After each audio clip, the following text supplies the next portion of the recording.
세상에 사람 변하게 하는 것이 제일 힘든 것 같은데 뭐니 뭐니 해도 사람 살리는 일이 제일 힘들죠. 사람 살리는 일이 보통 힘듭니까? 그래서 사람 살리는 일을 하는 분들을 존경하는 이유는 그 전문적인 공부를 하는 것도 어렵고 또 그 사람이 없으면 죽을 뻔했던 사람들이 그 사람 때문에 사는 일들도 있죠. 그러니까 우리는 그런 분들을 존경하는 거죠. 사람 살리는 일들 가운데서 누구나 할 수 있는 일이 있는데 그건 전도하는 일이에요. 선교하는 일이고. 오늘 찬양 드렸던 분들 나이 차이가 아마 7, 80 정도 차이가 나는 분들도 한 60 정도 차이 나는 분들도 계시고, 그러니까 대원들 간에 말입니다. 여러 가지 또 직업군을 가지신 분도 계시고 얼마나 바쁘세요.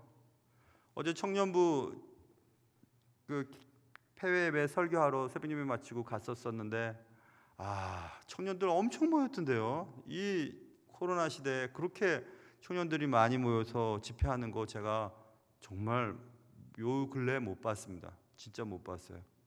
그 공간에 쫙 모여가지고요, 허리도 안 아픈지 딱 앉아가지고, 남자애들은 지금 이틀째 입고 있는 것 같은데 똑같은 티를 입고 있고, 여자애들은 몇 번 갈아입은 것 같고, 정말 대단히 청년 가서 제가 많이 은혜를 받았어요. 그렇게 하기 위해서는 또 뒤에서 후원하는 분들이 계시지 않습니까? 자신의 일을 접어두고 그 일에 헌신했던 분들도 있고, 단기 선교팀도 마찬가지인 것 같습니다. 제가 가만히 보았더니 시간이 많아서 가시는 분은 한 분도 없으세요. 건강이 좋아서 가시는 분도 없으시고, 다 그렇고, 그런데 그래도 하나님이 이번에 기회를 주셔서 힘을 내서 참여하시는 것 같은데, 매년마다 수능 만점자가 나오고 또 고득점자가 나오면 기자들이 물어보죠. 어떻게 이렇게 만점을 받을 수 있었냐고, 어떻게 이렇게 점수를 잘 받을 수 있느냐고, 비결을 좀 가르쳐 주세요, 이렇게 물어봅니다. 그러면 이제 제일 재수 없는 말 하잖아요. 저는 그냥 학교만 다녔어요. 재수 없죠. 정말 재수가 진짜 없죠. 학교만, 우린 다 학교 안 다니나요? 학교 다니는데 어떻게 점수를 잘 받았는지 알려달라는 거지. 뭐 학교 잘 다니는, 저도 학교 안 빠졌습니다. 그런데 수능 잘 보지 못했거든요. 참 재수가 없는 말을 하는데, 어저께 밤에 잠을 자기 전에 제가 무라카미 하루키 글을 좋아하는데 아마 번역된 책들은 다 봤을 겁니다. 하나도 안 빼놓고 작은 책부터 큰 책까지. 무라카미 하루키의 에세이 하나를 뽑아서 저녁에 면도하기인가 그 에세이집을 쭉 읽다가 다시 읽다가 잠들었는데, 거기서 그런 비슷한 얘기가 나옵니다. 어떤 분이 타격을 너무 잘하는 분에게 기자가 물어봤습니다. 어떻게 해야지 이렇게 타격을 잘합니까? 물어보니까 공이 쫙 날라오면요, 공을 배트로 힘껏 때려서 맞추면 된다는 거예요. 누구 못합니까? 그게 무슨 비결이에요? 안 되니까 비결을 알려달라는 거죠. 선교도 너나 나나 다 합니다. 세상에 살면서 선교하고 전도하는데 어떤 분들은 선교를 잘하고 어떤 분들은 전도를 잘하는데 어떤 분들은 시간만 투자하고 안 되는 분들도 계세요.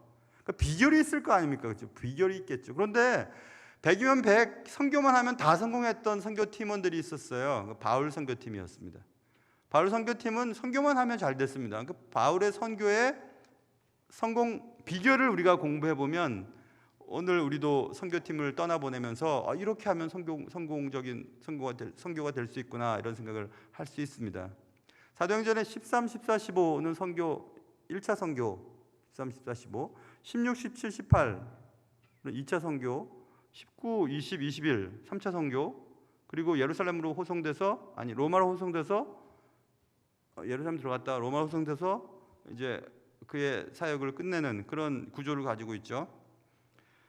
그런 세 차례의 성공 혹은 네 차례의 성공, 사도 바울의 선교라고 얘기를 하는데, 어쨌든 한 세 차례의 성공적인 모든 선교의 비결이 무엇일까? 그겁니다. 그것을 오늘 살펴보려고 해요. 먼저 바울의 선교팀은 13장부터 선교 여행이 시작된다고 했잖아요. 그러니까 13, 14, 15는 1차 선교 여행, 그러니까 처음 선교할 때의 바울의 모습입니다. 그때의 모습은 바울 선교팀에 선교팀원들이 여럿 있었지만 2절 보세요. 2절 내가 불러 시키는 일을 위하여 내가 불러 시키는 일, 그것은 선교인데 바나바와 사울을 따로 세우라 하시니 이에 금식하며 기도하고 두 사람에게 안수하여 보냈다. 첫 선교 파송의 예배에 대한 얘기입니다. 여기서 사울은 바울이고 바울을 말하는 것입니다. 사도 바울의 원 이름이죠. 그래서 바나바와 사울을 따로 세우라 했다 이랬죠. 이 바울 선교의 성공적인 비결의 첫 번째 특징은 바울 선교팀에 바나바 같은 사람이 있었어요. 바나바. 여러분 잘 알다시피 바나바는 앞부분에 이미 4장에 나옵니다. 사도행전 4장에 보면 초대 교회에 자신의 밭을 다 팔아서 그 값을 사도들의 발 앞에 두고 죽게 헌신했던 한 분의 이야기가 나오는데 그게 바나바예요. 오늘 본문에 나오는 바나바. 이 바나바는 바르나바스라고 하는 원래 이름이 바르나바스는 son of rest라고 하는 뜻이에요. son of rest, 안식의 아들이라는 뜻을 가지고 있거든요. 그런데 우리나라 번역 아까 제가 말씀드린 사도행전 4장 36절에 구브로에서 난 레위족 사람이 있으니 이름은 요셉이라 사도들이 일컬어 바나바라 번역하면 위로의 아들이라 이렇게 말씀하고 있습니다. Son of encouragement죠. 원래 이름이 요셉이지만 그 요셉을 바나바라고 불렀는데 그 바나바라고 부른 이유는 격려를 잘하는 사람이었다는 겁니다. 위로를 잘하고 그 사람과 얘기하면 마음이 편해져요. 그런 사람이 선교팀에 있어야 돼요. 그런 역할을 하는 사람이 있어야 됩니다. 교회도 마찬가지죠. 맨날 법만 얘기하는 사람만 있으면 안 되고 화해하고 화합하고 또 격려해주고 하나로 묶어주는 사람들이 꼭 필요한데 그런 사람이 선교팀에 있었습니다. 그게 바나바였어요. 사울은 냉철하죠. 그리고 아주 논리적이고 칼 같은 분입니다. 싫은 건 싫다 하고 용서하지 않아요. 1차 선교여행 13, 14, 15 1차 선교여행 끝나고 나서 바나바의 조카 마가를 데리고 가느냐 마느냐라고 막 얘기가 나왔을 때 바나바는 절대 안 된다고 얘기했고 바울은 바나바는 데리고 가자고 하고 기가 막히게 싸우죠. 그래서 선교팀이 깨지게 됩니다. 그럴 만큼 사울과 그러니까 여기서 말하는 바울과 바나바는 성격이 너무 다른 사람입니다. 그런데 너무 다른 사람을 주님이 최초의 선교팀에 묶어 놓았다는 것은 분명히 의미가 있습니다. 마음에 맞는 사람들과만 하는 것이 선교가 아니고 나와 다른 사람을 묶어서 하나님이 내가 부족한 것들을 다른 사람이 채워주면서 함께 주의 일을 하게 하시는 것이 선교팀이거든요. 가정도 마찬가지입니다, 여러분. 가정도 당신하고 난 너무 틀리기 때문에 재밌고 틀리기 때문에 큰 일을 할 수 있는 것입니다. 당신과 나는 너무 똑같아. 그러면 맨날 그것만 할 수 있어요. 당신과 나가 너무 틀려. 정말 달라. 그러니까는 내가 할 수 없는 일을 할 수 있고 내가 볼 수 없는 것들을 볼 수 있고 내가 이룰 수 없는 일들을 이룰 수 있도록 하시는 것이 가정도 작은 선교 기관입니다. 세상의 주의 복음을 삶으로 사랑으로 전도하기 위해서 사용하시는 것이 가정이거든요. 가정을 그러니까 선교팀으로 보시면 굉장히 재미있습니다. 그래서 바울의 부족한 부분을 메워줄 수 있는 그런 팀원이 존재하는 팀이 바울 선교팀의 특징이었습니다. 여러분 여행을 어디로 가느냐 보다 누구와 가느냐가 중요하다고 하지 않습니까? 내년이 우리 동기 목사님들 30주년 동기 목사님들 그동안 계속 돈 조금씩 모아두었고 성지순례든 어디든 가려고 조금 계획하는 우리 동기 목사들 모임이 있어요. 부부 동반이고 어디로 가자 의견이 분분합니다.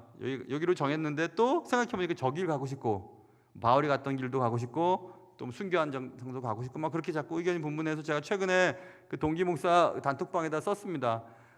저희 집사람과 저죠. 저희는 아무 데나 가도 좋습니다. 우리 동기들과 함께라면, 이렇게 썼어요. 그랬더니 그 다음 동기생들도 나도 마찬가지라고, 나도 마찬가지라고 딱 정리가 됐습니다. 그렇죠. 어디를 가는 게 중요할까요? 누구랑 가는 게 중요하죠? 그게 누구가 되게 중요한 거거든요. 큰 집에 살면 뭐해요? 맨날 싸우는데 부부가. 당신과 함께라면 초가상간도 좋습니다. 그럼 되는 거죠. 그럼 행복한 거죠. 그러니까 선교팀이 그런 것 같아요, 여러분. 제 성격이 원래 그래서 그런지 몰라도 큰 일을 하려고 그러지 말고 우리의 삶에, 우리의 함께하는 모습을 통해서 복음이 점차적으로 전도되는 것, 인제 땅에, 그리고 이 푸른 이 교회를 중심으로 이렇게 흘러갈 수 있도록 하는 것, 그게 되게 중요한 거거든요. 그래서 선교팀원들 가운데 성품이 너무 달라서 함께하기가 너무 힘든 사람이 있는 게 당연한 것입니다. 저 사람만 없으면 좋겠는데 그런 사람 아무도 없습니다. 다 필요했으니까 하나님 묶어주신 거예요. 시험 보고 뽑힌 게 아니라 우리의 마음을 움직이셔서 선교팀에 합하게 하셨지 않습니까? 하나님이 하신 거예요. 하나님이. 억지로 가는 사람은 아무도 없을 겁니다. 억지로 가란다고 할 수 있는 것도 아니고 하나님이 하신 거예요. 아, 요 녀석이랑 묶으면 큰 일을 할 수 있겠는걸 하고 이렇게 묶으신 거예요. 만약에 키를 뽑았다면 여기 못 들어갈 분들 계세요. 권사님들 보니까 키를 뽑았다면 인정 안 하시는군요. 앉은 키 말고 선키. 그리고 또 지적인 능력을 가지고 뽑았다면 못 들어갈 분들도 계시겠는데 아는 게 있어야죠. 뭐 재능이 있어야죠. 그렇지 않아요, 여러분. 다 하나님 필요한 분들이에요. 특별히 이 선교팀에는 이 바나바와 같은 인커리지먼트, 격려하고 권면해주고 그런 분이 꼭 필요합니다. 꼭 필요해요. 재능이 없어서 뭐 하는 것도 없어 보이지만 그분이 있음으로 그 모임이 차분해지는 그런 분들이 계세요. 그런 분이 누굴까 한번 생각해 보세요. 꼭 있습니다. 그게 바울의 선교의 비결 가운데 하나였습니다. 굉장히 중요한 얘기죠. 또 한 가지는 3절에 보면 이에 금식하여 기도하고 두 사람에게 안수하여 보냈다. 주체가 누구냐 하면 이에 금식하고, 지금 주어가 생각되어 있는데 맨 앞으로 올라가 보면 안디옥 교회의 선지자들과 교사들이 있으니 곧 누구이라 그들을 말하는 거예요. 영어 성경에 나와 So after they had fasted and prayed 이렇게 되어 있거든요. 그러니까 그들이 누구냐? 그들은 안디옥 교회의 사람들입니다. 안디옥 교회 사람들. 그러니까 두 사람을, 선교팀을 파송했던 교회의 사람들을 말해요. 그들이 그렇게 했다는 것입니다. 그들이 두 사람에게 안수하여 보냈다. 그래서 좋은 선교팀, 성공하는 선교팀, 선교의 비결이 무엇이냐면 후원교회가 튼튼해야 됩니다. 후원교회가.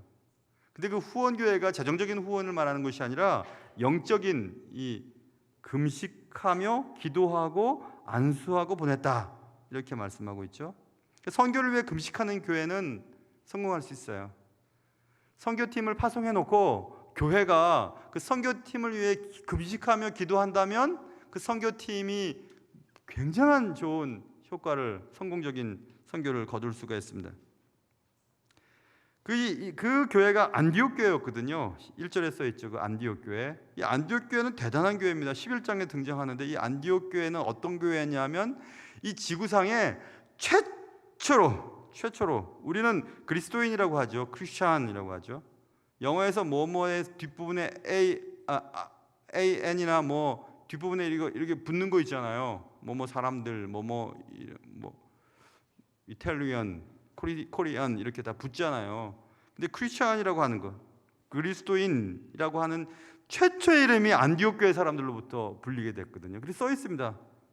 11장 26절에 세상 지구상에서 최초로 그리스도인이라는 이름이 불려진 교회가 안디옥 교회였거든요. 근데 왜 여기저기에 예수 믿는 모임들이 있었는데 왜 최초로 안디옥 교회 사람들에게만 그리스도인이라고 하는 이름이 붙었을까? 그리스도인, 크리스티아노스라고 하는 단어인데 크리스티아노스가 아까 말씀드린 그대로입니다. A follower of Christ예요. 예수를 따르는 자들을 말해요. 아니 여기도 예수 믿는 사람들이 모여있고 저기도 예수 믿는 사람이 모였는데 정말 이 사람들이 예수를 따르는 사람들 같대. 그래서 사람들이 이렇게 부르기 시작한 겁니다. 저 사람들은 진짜 그리스도인이 많네, 그리스도를 따르는 자들이네 라고 안디옥 교회 사람들을 최초로 그리스도인이라고 부르기 시작했다고 성경에 써 있거든요. 그러니까 진짜 그리스도인이었던 것 같습니다.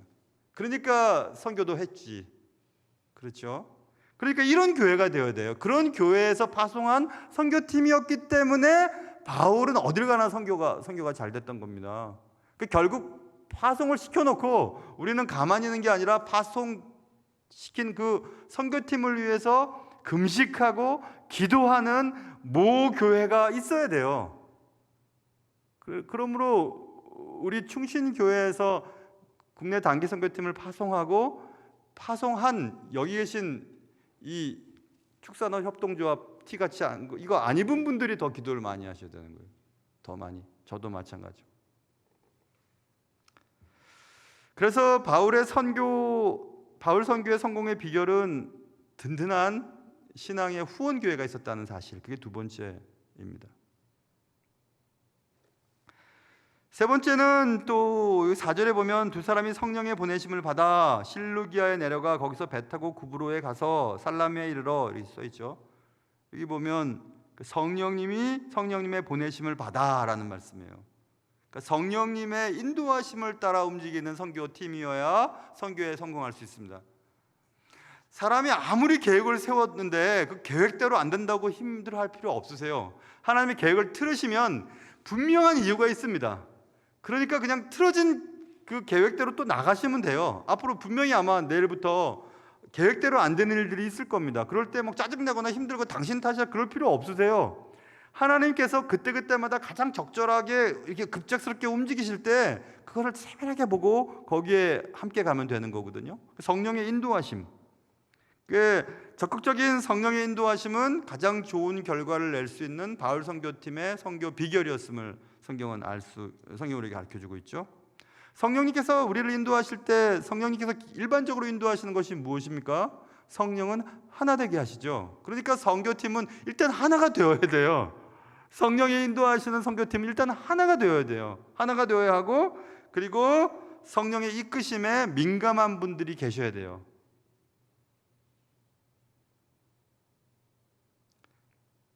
그리고 성령님은 능력의 영이시니까 성령의 인도함을 받으면 능력이 나타나거든요. 못하는 일들도 하게 됩니다. 단기 선교를 이렇게 저도 청년들과 함께 가거나 또 교역자들끼리 가기도 하고 그랬었는데 결국 하나님이 하시는 일이더라고요. 선교는 우리는 단지 주의 손과 발이 돼서 움직이는 것뿐이고, 근데 주님의 뜻이 어디 있는지를 민감하게 잘 들어야 주님이 원하는 곳으로 갈 수 있고 주님이 기뻐하시는 일을 할 수 있습니다. 그러니까 잘 들으세요. 잘 민감하게. 바울의 선교팀의 성공의 비결 셋째는 성령의 인도하심이 있는 선교팀이었다. 그것이 4절을 통해서 알 수 있는 것이고, 그 다음 중요한 게 하나 나옵니다. 그것은 5절에 살라미아에 이르러 하나님의 말씀을 유대인의 여러 회당에서 전할세 요한을 수행원으로 두었더라 이랬어 있죠. 결국 선교하고 전도해서 영적 전쟁터에서 승리할 수 있는 영적 무기는 하나님의 말씀이었다. 선교팀이 율동을 하거나 또 연극을 하거나 또 밥을 지어서 밥을 대접하거나 잔치를 하거나 뭘 하든지 그것은 하나님의 말씀을 전하는 것입니다. 꼭 하나님의 말씀을 읽는 것이 전하는 것이 아니고 설교하는 것이 전하는 것이 아니고 우리의 선교팀의 움직임 자체가 하나님의 말씀이 증거되어지는 도구로 쓰이거든요. 그건 무척 중요하죠. 우크라이나에서 서방 나라에 무기 좀 달라고 야단입니다. 독일도 이제 좀 무기를 주기로 했고 미국도 좀 비싼 거 주기로 하고 막 지금 그렇게 지금 시작이 됐죠. 우크라이나의 국민들의 사기는 높습니다. 그렇지만 무기가 없으면 집니다. 그러니까 무기가 필요한 거죠. 선교팀이 대단히 준비를 해서 가도 무기가 없으면 이길 수가 없습니다. 하나님의 말씀이 없으면 이길 수가 없어요. 영적 무기는 하나님의 말씀밖에 없죠. 여러분 예전 영화인데 여러분 기억하시는 분들 계세요? 레이더스라고 하는 이제 레이더스 그 해리슨 포드가 이제 주연인 레이더스 이렇게 1편, 2편 계속 나오는데 제일 웃긴 거 기억나는 게 몇 장면이 있어요. 그 해리슨 포드가 이제 어디를 이렇게 찾으러 막 가는데 칼잡이가 등장해가지고 막 칼을 막 휘두릅니다. 막 되게 무시무시한 사람들이 막 칼을 막 휘두르는데 해리슨 포드가 딱 보더니 칫 하더니 권총 쏴서 없애버려요. 진짜 웃기더라고요. 저는 진짜 웃었어요. 칼잡이가 무시무시하게 칼을 막 휘두르고 하는데 총 쏘니까 그냥 없어지거든요. 그런 것 같죠, 여러분? 제 아무리 우리가 많은 것을 준비한다 해도 말씀으로 넘어가는 거지 말씀 아니면 안 넘어갑니다. 우리의 삶도 마찬가지고. 그래서 사도 바울은 선교팀을 이끌고 갈 때 하나님의 말씀을 전했다 이렇게 써 있습니다. 그게 가장 효과적인 무기가 말씀이라는 것을 알려주고 있습니다. 정말 계속 찾을 수가 있는데 너무 많은 것 같아서 제가 오절로 끊었던 것입니다. 여러분 바울의 선교팀은 가는 데마다 성공했거든요. 근데 제가 경험해 보니까 선교팀이 조직돼서 떠나지 않습니까? 떠났는데 실패하고 돌아오는 선교팀은 지구상에 하나도 없어요, 사실은. 하여튼 모여서 떠나면 하나님이 다 하세요.